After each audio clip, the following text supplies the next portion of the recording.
বরাবরের চাইতে আজকে আমি ভিন্ন রকমের একটা খাবার নিয়ে আপনাদের সাথে চলে আসলাম।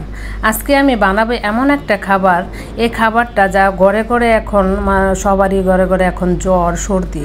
তাই আমি বলছি যে এই ভর্তাটা যদি আপনারা বানিয়ে দেন তাহলে কিন্তু যাদের জ্বর হয়েছে ঠান্ডা লেগেছে তারা কিন্তু দুমুঠো ভাত খেতে পারবে, আর খেলেও মুখে রুচি আসবে। এটা হলো টক পাতা, আপনাদের এলাকায় কার কী নামে ডাকে আমি জানি না, তবে এই পাতাটা টক, এর জন্য আমি বললাম টক পাতা। এর সাথে আমি কয়েকটা কুমড়ো পাতা দিয়ে নিয়েছি। কেন দিয়েছি? এই কুমড়ো পাতাটা দেওয়ার কারণে এই পাতাটা অনেক টক থাকে, টকটা একটু কমে যাবে। আর ধোয়ার পরে পানি থাকে সাথে, ওটা দিয়ে কিন্তু খুব সুন্দর করে আমি এই পাতাটাকে সিদ্ধ করে এক সাইডে রেখে দিয়েছি। আর এক সাইডে আমি সরিষার তেল দিয়ে দিব। এখন এখানে বেশি করে পেঁয়াজ কুচি আর রসুন কুচি আমি ভালো করে টেলে নিব, আর শুকনো মরিচ দিব। কেন আমি পেঁয়াজ আর রসুনটাকে টেলে নিচ্ছি?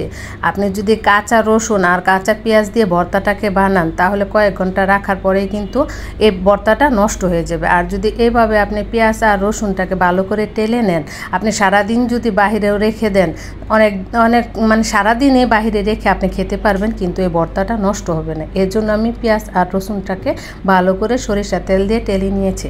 এখন কিন্তু আমার টালা হয়ে গেছে।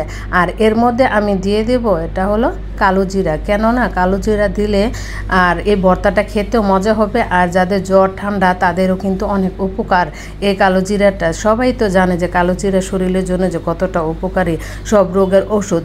আর এখন আমি পাটা দিয়ে আমি আরেকটু, আমার মনে হলো যে ভর্তার মধ্যে পানি একটু লবণ লাগবে, এজন্য আমি আরেকটু লবণ দিয়েছি।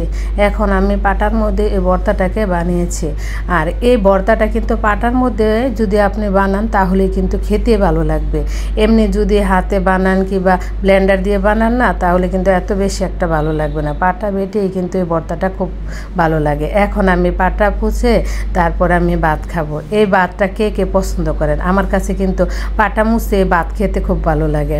আপনারা যদি কে কে পছন্দ করেন কমেন্টে আমাকে জানাতে পারেন। আর দেখেন কত সহজভাবে এত মজার একটা ভর্তা বানানো হয়ে গেছে। এমন ভর্তা দিয়ে আপনি অনায়াসে কিন্তু 2 প্লেট ভাত খেতে পারবেন। আজকে চলে যাব, আবার আসবো নতুন একটা রেসিপি নিয়ে।